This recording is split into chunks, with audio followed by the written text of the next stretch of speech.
Side effects of listening to the Backslash podcast may include nausea, ruffling, or a rash that resembles Joe Pesci. Enjoy. Welcome to episode 3 of the Backslash podcast. I am your host, Spenceroni, here with my co-host, Spenny the Giggler Magoo. Hey guys, what's up? Spenny the Giggler Goomer here. Magoo. Yeah, you get the idea. I can't stop giggling over here. I can't stop giggling. I can't even talk straight. But anyway, guys, welcome to episode 3. Happy to be here. Happy we're doing more pod. Absolutely. Yeah.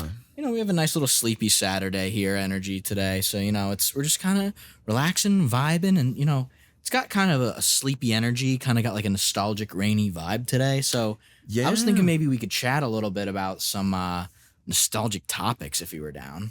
Yeah, I'm down. Yeah, we had some just nostalgic topics on the bill today.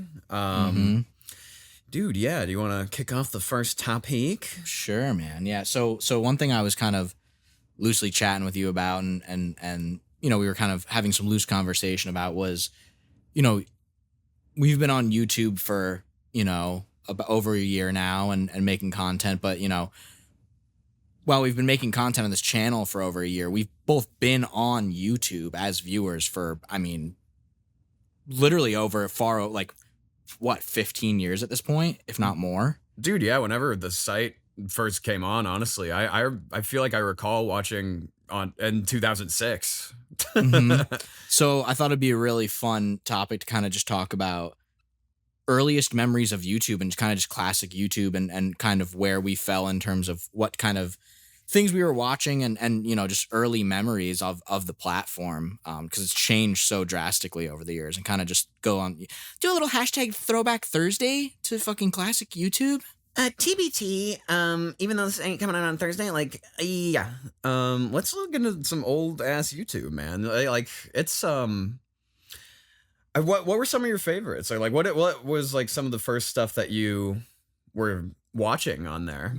Yeah, totally. So I think my earliest memories of YouTube are from two different places. So the first one was I was at a buddy's house.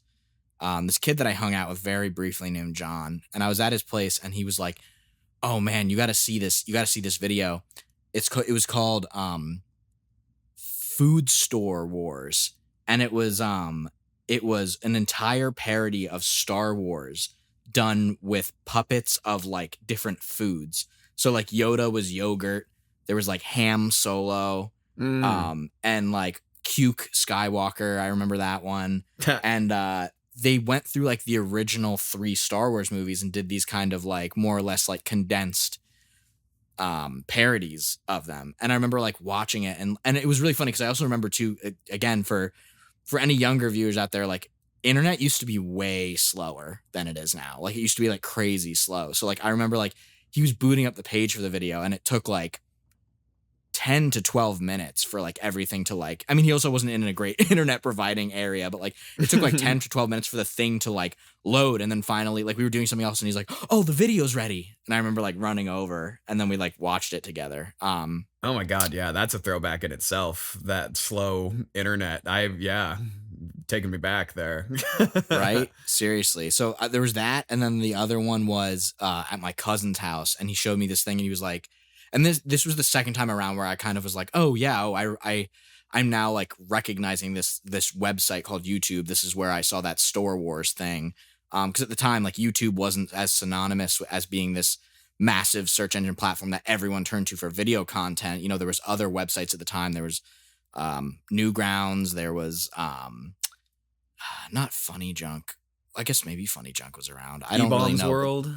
E-Bombs World, right? There was like different places to go for different video content, so YouTube wasn't as synonymous with video, you know, content consumption or searching as it is now. So I remember the second time I went to my cousin's house was the first time I was like, "Oh, this is that same website," and there's a thing called Chad Vader. You ever see Chad Vader? I'm not familiar with that. No. Oh, Chad okay, Vader. Another Star Wars thing. And ironically, also food store themed. That's interesting. I never put that together. And it's this the whole code. thing about Star Wars plus food equals viral video. Yeah. And it was this whole series about Darth Vader's brother, whose name is Chad, and he has the same like outfit and helmet and everything, but he's like the less successful brother, and he works in like a food store, and it's kind of just like about his life. That's kind of a funny idea in Totally. itself. Yeah. And he has a lot of the same quirks as Darth Vader, so like he'll have the same like rage or like, and also has I think the Force, if I remember, but he's using it to like stack cans and shit instead, things like that. Using it for everyday life things, just like retail work. Yeah. Yes. Like scan an item with the Force. Exactly, bro. Lightsaber to open boxes. Yeah, with his lightsaber. Yeah. But yeah, I think those are probably my earliest memories of the platform. What about you? Oh, okay. Yeah, dude. You reminded me with food. I was way into Smosh back in the day, like early Smosh. Like that was some shit that I had some friends that I'm like, I want to do skits like that, like with my friends. Right. We didn't really do any skits per se, but I do recall just dying laughing at the food battle videos where they would like have their favorite food, and I think it was particularly the one where it's well, obviously there was the iconic pink frosted sprinkled donut versus I think in that one the other food which would always be swapped out, it was like a taquito.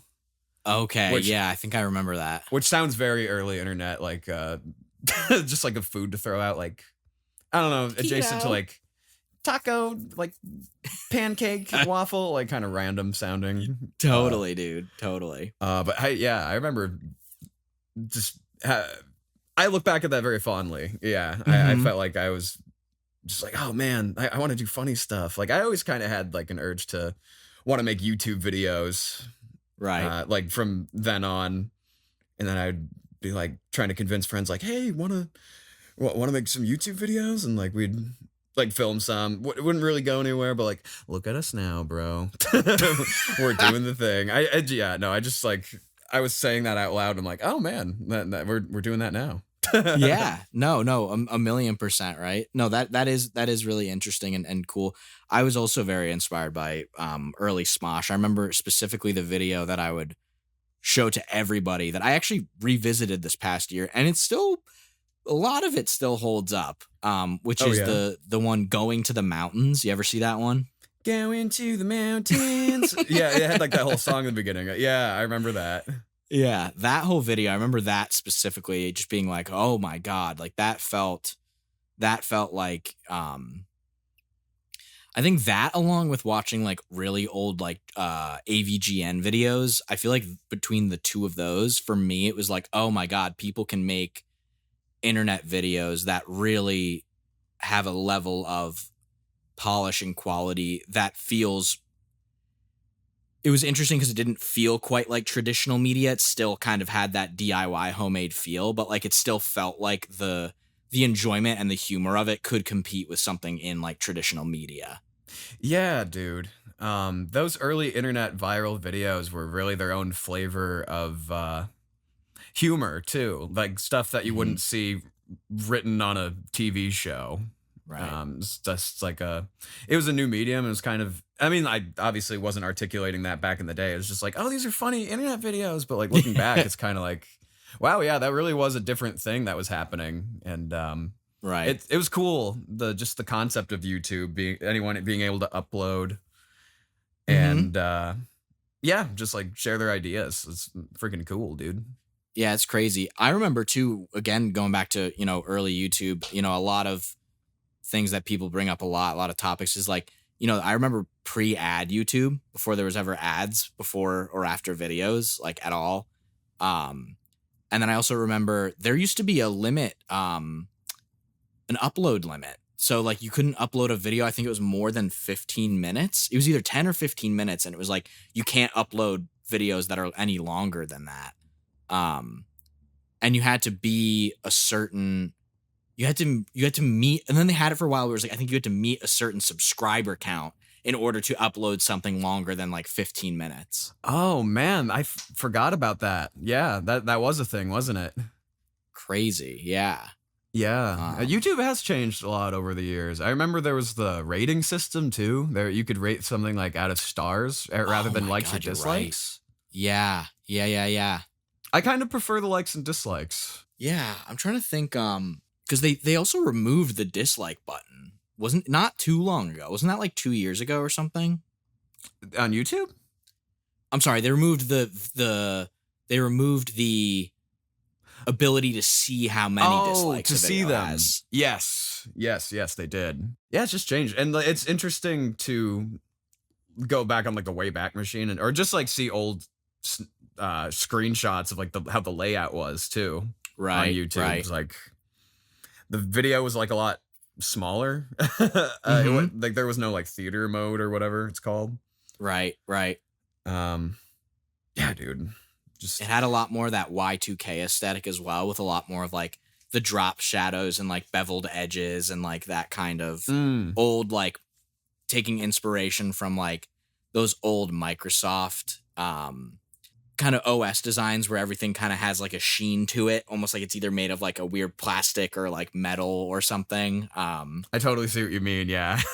Yeah. I liked that aesthetic a lot. I feel like Apple kind of came along and they kind of went then like that very minimalist approach where it was kind of just these flat vectorized like 2D things. And then, you know, they're Apple. And so a lot of people kind of followed suit. And now we kind of have these very simplified logos, which I'm glad. It seems like logos and companies are starting to kind of, they're still embracing the simplicity, but they're kind of adding a little bit more flavor. I almost think I think I've probably talked your ear off about this on non-pod, but I like simple logos for sure when they're clean, but like I really have had such a problem in getting like irrationally upset about how simple logos are getting.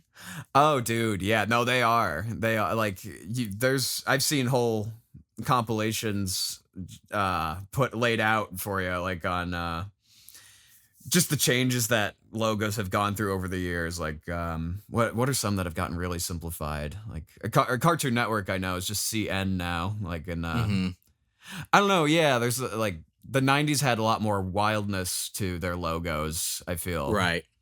Yeah, certainly. Things have gotten a lot like cleaned up and like very just simplified. Yes, I think MasterCard in my mind is like the worst example of that. It's because like they already had such a simple. It was already such a simple logo. I think it was the word MasterCard, and then a white and yellow circle that like overlapped, and then they just like simplified. They just dropped the text, so it's literally just a fucking red circle and a yellow circle, and that's all there. And I'm like, that's fucking lame and looks like shit. This is egregious. What is this, a Venn diagram? Right. I also like to think it's like somebody got paid fucking, you know, an entire year's salary to fucking design this thing that I could have made by opening Microsoft Paint when I was 7. Use the circle tool and like color fill and like, literally. Oh my god, yeah, that's right. I forgot they even had an old logo like that. I'm so used to that new simple one. Right. Yeah, Crazy. I don't know. It's just I'm curious to see where logos will go in the future. See if it'll certainly go back to being more intricate or what. I don't know, man. I don't know. Yeah, I guess time will tell. But I'm interested to see where that goes as well. One thing you mentioned earlier too, if you don't mind, if us just jumping back in the conversation just a hair. Yeah. One thing you brought up that I thought was really interesting that I relate to heavily that I would love for you to explore with me and talk more about. Let's explore. Let's explore, shall we? Yes, I have my binoculars right here. What are we exploring? Yes, I want to go back to the cringy childhood YouTube videos. Yes. But I very much relate in that thing where you're like, oh, I was always trying to convince friends to make like videos. Like that was for me. Like that was that like 90% of hanging out with friends when I was a kid was like me using this shitty digital camera that my parents had and like trying to film videos with friends and stuff. Can you tell me more about like the stuff that you would like make with your friends? Dude, yeah, I would love to. It was definitely like inspired heavily by what iCarly was doing, which is the most unrealistic expectations you can have for something. That's which, awesome. Which could be a conversation in itself. It's like just the idea of like that the show that they were doing on iCarly like being a viral show, but like we can save that for another time. Sure. Yeah, no, but yes, it was very much like, hi, we're doing a show and this is our show. Yeah, like we're like both like on the webcam and like just doing some like dumb kid shit. Like Yeah. Yeah, very much just like we're hosting a show. I think at one point we did like sock puppets. I remember that one was kind of a banger. That one was like that was a classic. That was a fucking classic, dude. We used iMovie and we like used like the set like the what is it? I'm just trying to say stock music that was in there and like video effects, dude. Yeah.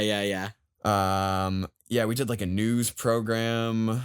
I think there were, we like filmed a few things, but yeah, I don't know where they are, but yeah, that it's definitely like cringy to look back at, but like also I was a little kid, like give myself a little grace there, you know. It's like yeah, no, what do you got? This is so awful, but I'm picturing like it's fucking like September 11th, 2001, and they're like, oh my god, turn on the news. Like, what channel? It's like, doesn't matter. They like open up, it's like, what's up, guys? We're here. With your news segment. Yeah, it's that stock sound that's like bum bum bum bum ba da bum ba da bum bum. Terrible news. Like I hadn't hit puberty yet. Like, guys, we have breaking news. They just hit the second tower. And that's how I got fired from the news. Anyway,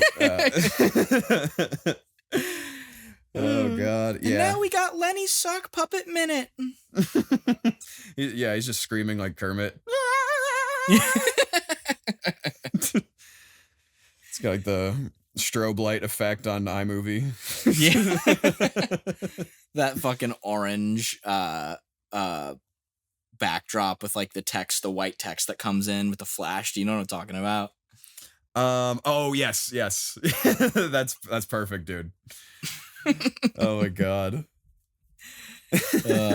Yeah, I remember making a lot of videos with friends as a kid. That was always, I didn't have iMovie. I used to rock Windows Movie Maker. Oh, the classic. Dude, that was rough, that software. Oh yeah, just editing in it or what? Yeah, dude, it was a pain. I used that shit all the way until like early high school too, before I even picked up like Adobe Premiere, and that was like, it was just so basic and in the worst way. Like, I don't even think you could do, if I'm remembering correctly, I don't even think you could do like layers on your timeline. Like, it was just, you have one singular timeline where like whatever media you have is just like on a singular one. So you can't like put like PNGs or put like other things like on top of your footage. Mm-hmm. Oh, that sounds like a pain. Yeah, just like a single track timeline. And I remember it was always so glitchy, and there was always things I wanted to do with it that I could just never figure out. Whether that was an incompetence thing of me being young or a limitation of the software, I will never know. But guys, let us know in the comments if Windows Movie Maker had more than one track. Let us know. Yeah, definitely. But yeah, no, I loved making like cringy shit. I used to be, one thing I used to watch on old YouTube that I was like, oh, we gotta do that. We being like me and whichever buddy I was with at the time. Yeah. Which was like, people would make music videos where they would lip sync to songs, but not like, I'm not talking like just standing in front of the webcam and like singing it, but like more so like doing visual gags with each of the lyrics. So like, you know, not a real song, but like, you know, let's say there's a rap song and one of the lyrics is like, I got the gas, right? Then like actually like holding the gas tank and being like, I got the gas. And then like, literal, you know, like yeah. Yes, totally. Visual. And I was just like so into that, the idea of making those. And I remember I did, me and my one buddy did one to Run DMC's Tricky. Oh, oh man. Do you have these anywhere? Dude, like so much of my childhood media is just like lost to the sands of time, unfortunately. Damn, I would love to see that one. Yeah. I'll just have to picture it. Oh wow, that is really cringy. Oh God, why would you do that? No. JK. Definitely cringy, but it was very fun to make those as a kid, and I think that's a good place for kids to start having fun, like making content and stuff, and just being creative. Yeah. Do you ever see the Computer Nerd 01? No, I'm not familiar, and I feel like I missed out with that name. Ooh, buddy. Computer Nerd 01, that'd been right up my alley. I'm as I begin explaining this, I'm actually just gonna go on YouTube and just see if this guy even still posts anything anymore. Oh, I hope. Computer Nerd 01. He was this guy who did song parodies, was his big breakout thing. And let's see. Okay, last upload was 4 years ago. Somewhat more recent than I would think.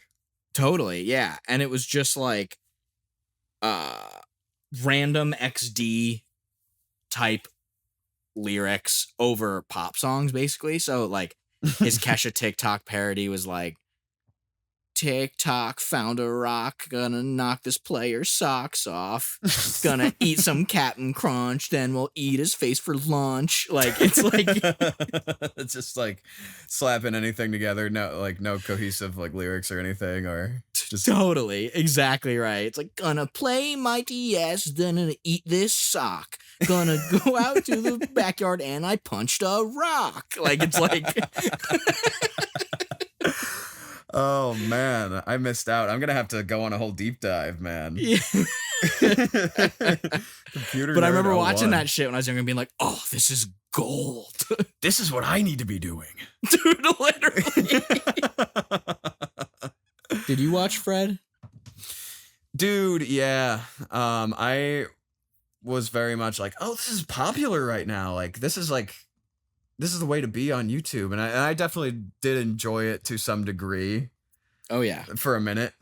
Probably probably one literal minute. Like, I could like look at my watch and like be like, oh, yeah, I'm enjoying this right now. And then it quickly faded. But, you know, it's of its time. Yeah, dude, of course. Yeah. I assume you watched Fred, too. Oh, yeah. I was the fucking flip opposite of that, dude. I was fucking like, oh, my God, this shit rocks. I used to watch those hoes back to back, dude. Fucking Fred Goes Swimming was my shit, dude. That had the fucking, to this day, there's this one part in it where it's just like, and again, like you said, it has not aged gracefully, like absolutely not, and it's totally fine. But at the time, I loved it. And there's this one part where he just holds up to the fucking screen. He holds up a toy shark. And he's in a little tiny baby swimming pool, and he's like, "Oh my God, there's a shark in the water!" And then he just cuts to him thrashing in the water, just being like, screaming, and it's the funniest goddamn shit. I swear to God. Oh man, I'd be interested to revisit some of those old videos. I remember liking some of the jokes that were in there. What was it? Like, he had his older brother that was off camera, or it was a bully. It was a bully, right? Yeah, Kevin, dude. Kevin, yeah. Hey Fred, I'm gonna fucking beat the shit out of you after school. And he's like, oh my God. Oh no, it's Kevin. Yeah, and there was Judy, right? Judy was a recurring character. That was the love of his life, dude. The love of his life. That was the Princess Peach to Fred's Mario. Oh my God. I'm batting my eyelashes right now thinking about that. Yeah. Every Christmas, it is tradition in our household that we listen to Fred's Christmas songs. Yes, dude. The Christmas playlist. Album. Oh my God. Yeah, he had a whole album. Oh my God. Yeah. So Christmas Cash is a Spenceroni home classic. Money. Money. Christmas Cash. Anyone who has not listened to Fred's Christmas Cash, do yourself a favor and go listen to it. It's not good. What? I've seen. But it's not bad. There you go, dude. Hit that soundboard. I don't think we hit the soundboard yet, have we? Yeah, that's the one I was thinking. Yeah, correct. Yeah, you've shown me the ways as far as Fred Ficklehorn music. I had no idea about the existence of a Christmas album until you enlightened me. Like I slip it into my Nat King Cole Christmas playlist. You know, Christmas Cash fits in there. You know, that's so funny. Seamlessly. Yeah. Speaking of YouTuber Christmas albums, I think I texted you about this like the other week. I know you're not super familiar, but there's a YouTuber, Jay Schlatt, who's on. I'm not like that well versed in, but I just know I see him around. I see his content popping up. Pretty big YouTuber. Put out a Christmas album where he sings classics in a very like Sinatra-esque fashion, and I was listening to him and I'm like, damn, these are really good. yeah, I will have to check that out. Like when come Christmas time again, you know. Come Christmas. Yes, I will be looking forward to the Jay Schlatt Christmas album. That's cool though. Yeah, I like to see the versatility there. Like trying doing some. Because what does he do? He does like gaming content or. I don't know if it's gaming. I think it's like a mixture of like streaming and like reaction content. I think he does like a whole bunch of stuff where it's kind of just more so if I'm and again I'm not in the space, so I don't know. I think it's more so just like everything's kind of rooted around his personality and he kind of just does like whatever he wants. Okay, cool. I can dig that. Yeah, so but you've done some Christmas covers, ain't that right? Yeah. I throw some Christmas covers up sometimes on social media, some like Christmas ballady type tunes. I'd like to do more. Yeah, I like doing stuff like that here and there. Just sitting at the piano singing stuff. It's me, /, viewer number 27. Whoa, number 27. I'm raising my hand and waiting patiently. Oh, yes, number 27. Where can I watch you sing? Oh, that's a good question. I have an Instagram I think is public. I think I have it set to public. Go follow me at the what is my handle? I don't use the platform that often. No, listen, it's okay. I know it's not usually like a Q&A type thing, so like please take your time. I don't really want to interrupt the flow of the podcast, but I was just kind of curious. Oh yeah, no, I'm happy to see your curiosity there. Spencer McGowan 78. Yep, it's my full name. It's I do not have Spenny Magoo on my birth certificate. Despite the what everyone thinks. Wow, I didn't realize that your last name was actually McGowan 78. That's crazy. Yeah, 78 is in fact on the birth certificate. That was my parents, my ancestors' favorite number. In fact, so a little history lesson, a little bit more about me. So yeah, let me know what you think of the Spencer McGowan 78 content. How many people do you think have ever had legitimate typos on their birth certificates? At least a couple, right? I mean, like at least a handful, probably. Yeah, right. Oh man, yeah. Just like actually, I was thinking like the funny thing of having a number accidentally printed on there. That'd be funny, but like, yeah, I could realistically see like my last name McGowan. People misspell EN instead of AN all the time. Like, I could see some shit like that happening. Is the thing. True. Yeah. True. Yeah, but that is also a funny thought you bring up with the numbers thing. It's just like, yeah, why are all the on my son's birth certificate? Why are all of the E's 3s? And they bring it to the guy. He's like, because it looks badass. They're like, why is it lowercase x, uppercase X, Freddy with a 3 for the E, uppercase X, lowercase x? Because it looks sick. I'm trying to do your kid a favor, okay? It's called being badass. Do you want him to get laid?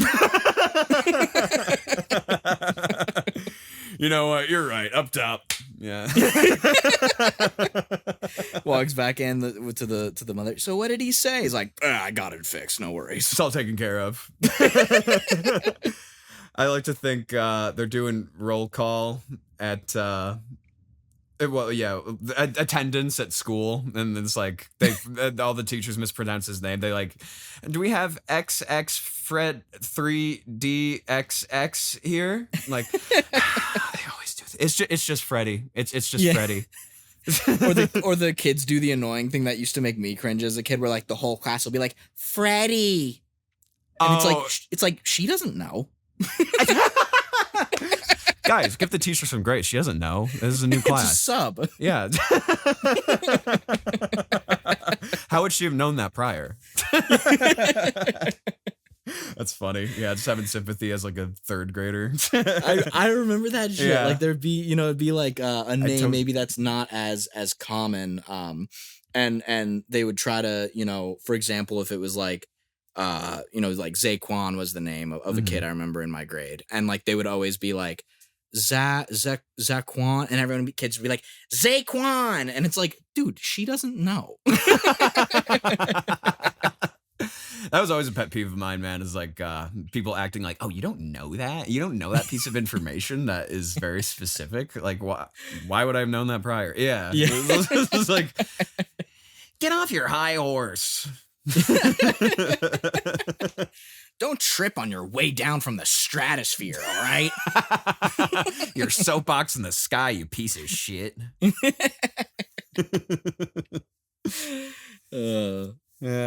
Yeah. No, that's funny. Wild.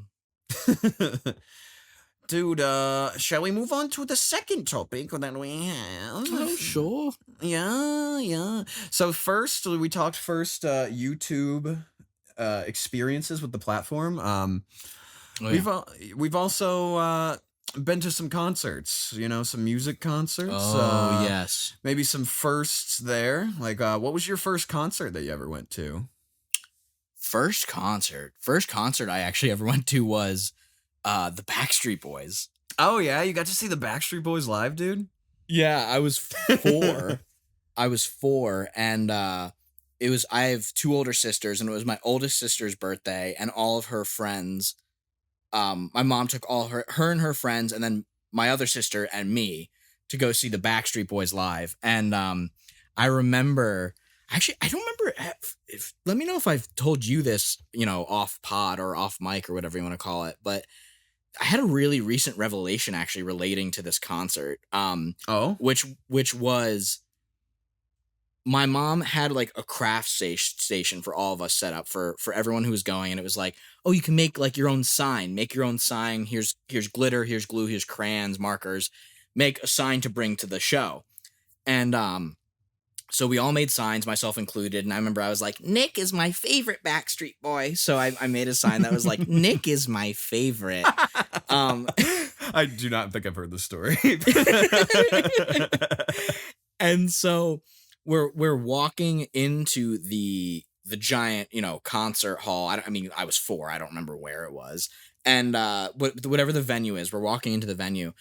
And there's a security where they're just like scanning people for, like weapons or whatever, and just like letting people in. So we're all walking in, and the security guard takes my sign. And I was just like, huh? And I remember just being like, wait, what? Like, was something like wrong with my sign? And like just being confused, and like kind of my mom and everyone kind of just being like, wait, what the fuck? And like the line, they were like, we have to keep the line moving, keep moving along. And it was so weird because I was like, why did they take my sign? They didn't take anyone else's anything, but they took my sign. And like at almost 30 years old, I was recounting this story to my fiance the other day, and I was like, oh my God, like that was probably like the security guard was probably like not wanting me to like appear like gay or something. Like I feel like there had to be, I feel like there almost maybe had to be something like homophobically charged with that the only sign he took was from the one little boy who was going to the show. Really? Okay, so the vibe was like it was mostly women there, is what it's kind of right, or well, totally. And no specifically though, in our party, like that in our group that was there, I was the only boy. Everyone had a sign too. Everyone had a sign. Nobody's sign got taken except for mine. Damn, dude. Wow. Yeah, I mean, what? That was early 2000s, right? You said you were 4? Yeah, like, so it must have been 2000. probably 2000. Yeah. Holy shit, man. That's crazy. Yeah. And like, I can't prove anything, but like I was reflecting on that. I'm like, why would he only have taken my son? I'm like, oh, I was the only fucking boy. Maybe that was some weird like insecure thing with him. Like, oh, we can't. He's a boy. He shouldn't be like like geeking out with a sign over this boy band. Like that ain't right. You know, like that kind of energy. Yeah, well, if that's the case, fuck that guy. Let your Nick is your favorite. Say it loud and proud, Nick, bro. Nick, you're my favorite Backstreet Boy. Yes. Oh man, yeah. Hopefully that wasn't the case, man. Yeah. Why else would he do that? Like, especially like you're the youngest one of the group. You're like excited to be there as like a 4-year-old. Like, yay, we're going. Like, woohoo, and like snatch. Like, give me that sign, you little weirdo. Totally. So you know, if that was that guy's motivations, fuck that guy. Yeah, for real. Damn. But sorry, not to put like a weird angry at potential bigot spin on we guys on we don't like bigots here. We don't like them. Yeah, and I do remember that have some loose memories of the actual show itself, and I remember just being like a little kid and being like, yay, fun, woohoo. So that was my first concert. What was your first concert? Nice, dude. I actually didn't have my first concert for a very long time. I was 18. It was last week. It was last week. I'm like, oh, so that's music. Huh. Pretty cool. All right. I see the appeal. I went and saw Muse back when I was 18 years old with my buddy Clay. Wow, shouts out Clay. Shout out to Clay. We were in a band together, and he was way into Muse back in the day, and he got me into them. Like, I definitely was rocking with like some of their early material, and we saw them. For any of you Muse heads out there, we saw them around when they were doing like that album, The Second Law. So it was like they were doing a lot of that and like some older stuff. Okay. And it was a fun show, man. Like, we went out to Toronto to see them. The first time I'd ever been to Toronto, Canada. Cool. Yeah, no. I have fond memories of I guess just being in the band. Like, I guess I have more to say about that than like the show. The show was just great. They played well, and like it was high energy. Oh yeah.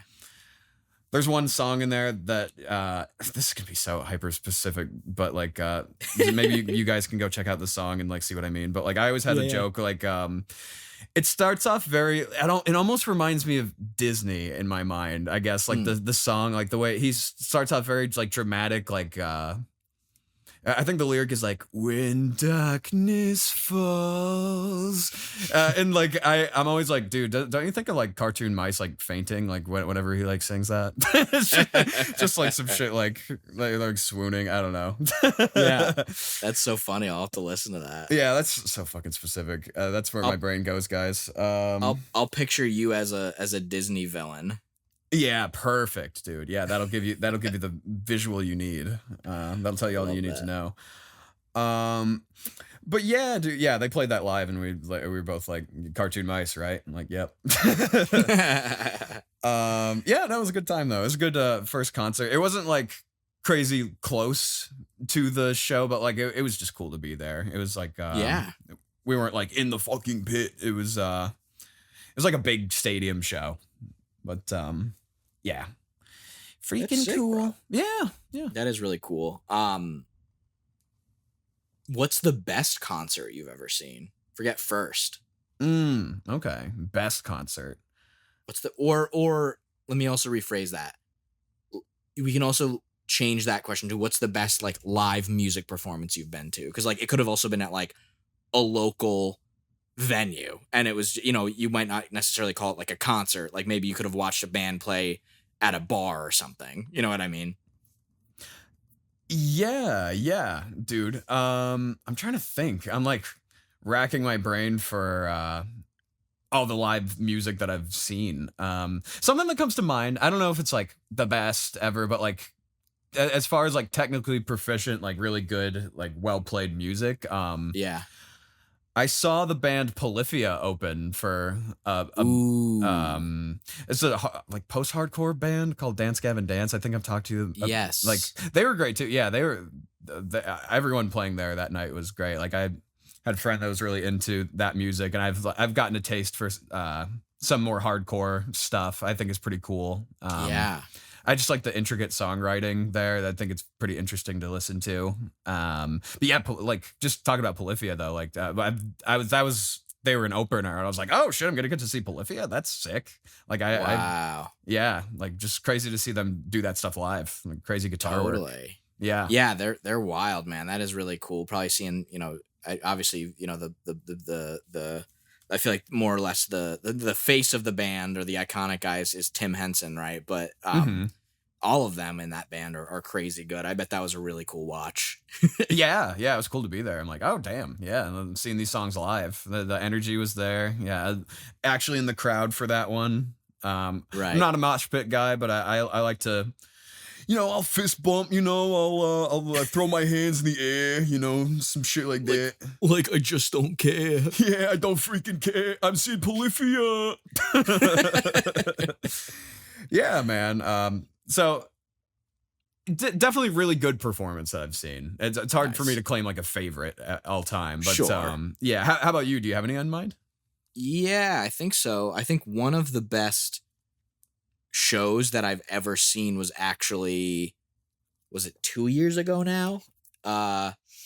No, maybe it's even 3 at this point. I'm trying to remember what year it was, but it was I saw 100 Gex in Boston, Cool. and it was before their second album came out, and it was like the tour like leading up to their second album.